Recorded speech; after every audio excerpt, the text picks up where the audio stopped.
Well, that reminds me, Sir Rufus, perhaps you can help me. After all, you know more law than anyone else I can think of. Thank you. What's the question? What do you know about a petition of right? Petition of right? Yes, sir. Oh, that's an antique device.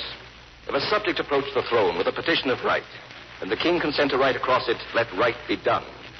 His Majesty can, in that instance, and on that issue, be sued like any commoner. But it's never used any longer. It could be, couldn't it? Oh, yes. It's going to be. Really? In a case of yours? I'd love to know the details. You know the details. I know. Mm-hmm. What? You mean? I perceive from the horror of your tone, sir, that you anticipate me. Yes, my dear Sir Rufus, on the Archer-Shee case. No, I won't permit it. How can you stop it? So, see here. The petition of right is an ancient and outworn legal device. You can't use it. You just said that I could. No. Yes. And what's more, the court has said that I might use it. I just come from chambers straight to you, Sir Rufus, to inform you that the court has ordered an open trial to arrive at the facts that they might determine whether the petition of right applies. Oh, no. Oh, no. That can't be. Sir Rufus, I thought you weren't afraid of the facts.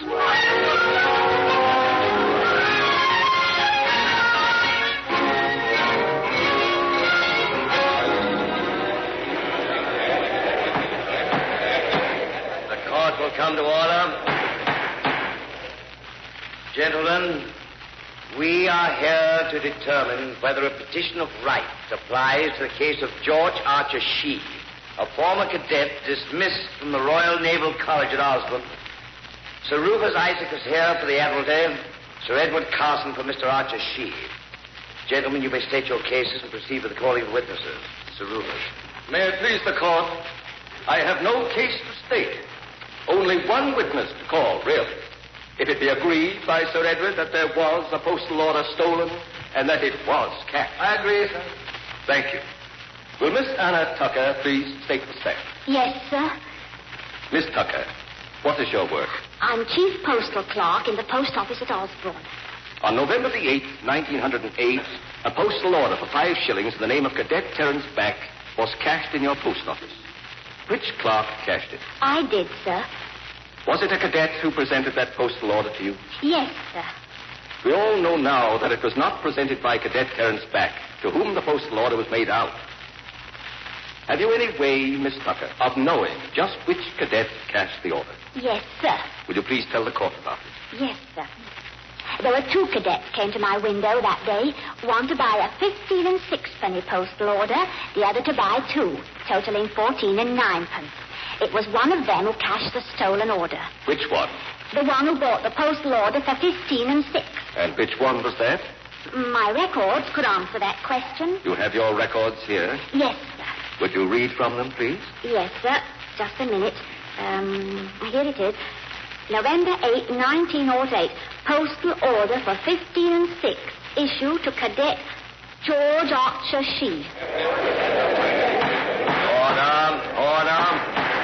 There it is, Your Honor. There is our case. One witness. Incontrovertible evidence. Carefully kept written records. Your witness, Sir Edward. Thank you. Now, Miss Tucker, when the authorities at the Royal Naval College at Osborne questioned you, you told them exactly what you told us here. Is that correct? Yes, sir. And I showed them the records. Yes, I see. And did they ask you to help in any further investigation? Yes, sir. Could you tell us about that? Well, sir, they brought me to the college next morning, and they showed 6 or 7 of the cadets to me, and they asked me which one was the one that cashed the stolen postal order. Could you tell? Oh, no, sir. They all look so much alike, those boys in their uniforms, that I wouldn't know one from the other. Did they ask your cooperation in any other way? Yes, sir. They had several boys come into the room where I was, and they had each one of them say, I'd like to buy a postal order for 15 and 6. And they asked me which one of the boys sounded like the one who had cashed the stolen order the day before. And could you tell them? Oh, no, sir. They were all at the time of life when their voices were changing, and they all sounded just alike to me. Order. Your Honor, I object to this line of questioning as being entirely too negative. The records of the post office remain and cannot be explained away. I bow to my colleague, Your Honor. I shall question Miss Tucker only on the matter of the accuracy of her records. That is perfectly agreeable to me. Mm-hmm. There can be no question as to the accuracy of those records. Go right ahead, Sir Edward. Miss Tucker, the cashing of the stolen order and the issuing of the order for 15 and 6 took place at the same time. Well, one transaction right after the other. Your records show that. No, but I remember. Were you interrupted between the two transactions? Of course. After all, I was in sole charge of the office at the time. No, it was the telephone to answer. Yes, sir. Telegrams to take down as they came over the wire. Yes, sir. And the mail to sort. Believe me, sir, clerking in a post office is not the cinch that some taxpayers think it is. All these matters often took you away from the window. Yes, sir. Even into the back room. Sometimes. And of course you've already told us that one cadet looks just like another to you. Yes, sir. So that if one cadet should go away from the window and another step into his place while you were sorting the mail or answering the telephone, you would not notice the substitution. That's true, sir. And in the instance we are talking about, one cadet could have taken the place of another without your realizing when you returned to the window that you had not been dealing with the same boy. I never thought of it that way. But you're right, sir. So now you cannot say that it was Archer-Shee who cashed the stolen order. Sir, you're absolutely right. May it please the court. With this cross-examination, I rest my case. A boy, 13 years old, was labeled and ticketed and has since been labeled and ticketed for all his future life as a thief and a forger. He has been absolutely deprived of the possibility of any future career, either in His Majesty's service or indeed in any other service. And now we find that the only witness against him has a gap in her story wide enough to drive a coach through. Strikes me that questions that I have asked this woman might well have been asked by the Admiralty long ago. It strikes me that in not asking such questions, the officers of the Admiralty were criminally remiss in the performance of their duty. I demand restoration of all rights that George Archer-Shee has been deprived of. I demand that he be allowed to return to the Royal Naval College if he pleases. And I demand, sir, that the British Empire apologize to this 13-year-old boy.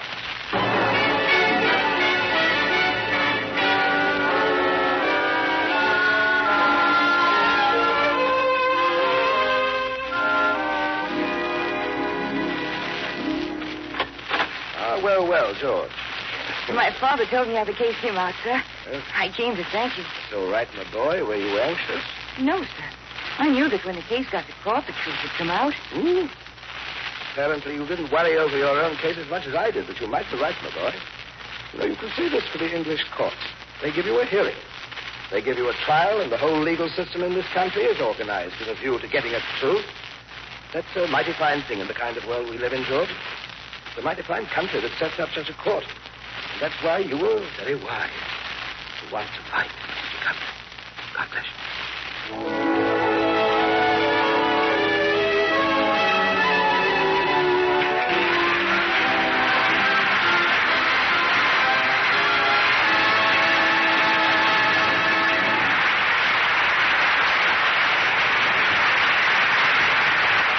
There's a true sequel to this true story. George Archer-Shee did exercise his right to fight for England. He was killed in action in Ypres in 1915.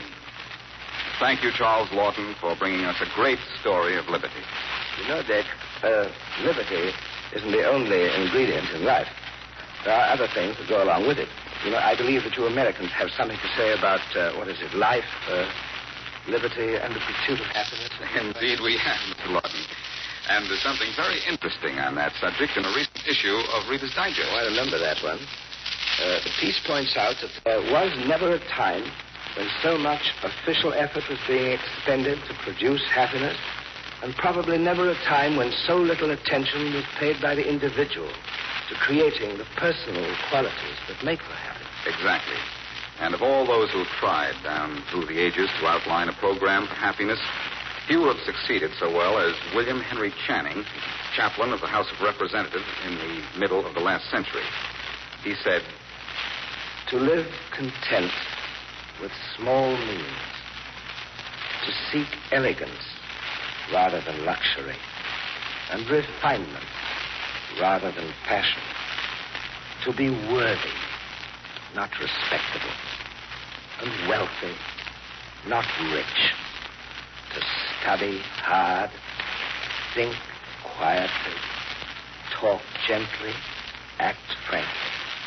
To listen to the stars and birds, to babes and sages with open heart.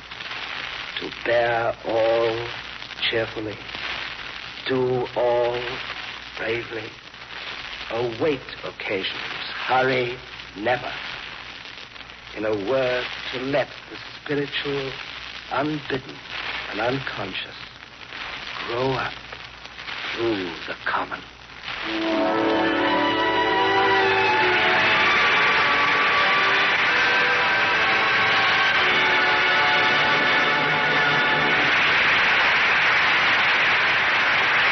Thank you again, Charles Lawrence.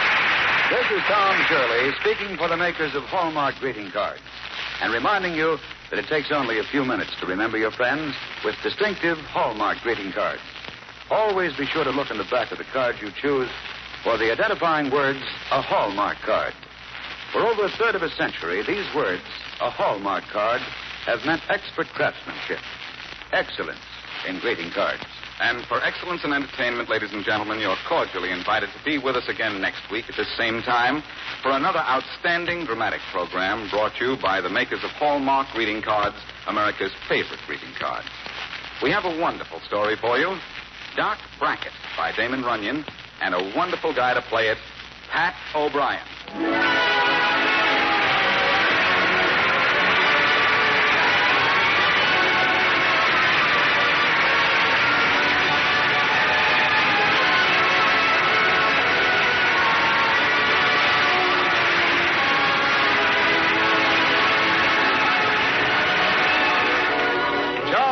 May soon be seen in A Miracle Can Happen, a United Artists release. The Archer-Shee case was dramatized by Robert Sanadella from Alexander Wolcott's story in the Reader's Digest, America's favorite magazine. The Hallmark program was directed by Mark Slobe, with music especially composed by Jack Miller. Remember, a Hallmark card will best express your perfect taste, your thoughtfulness.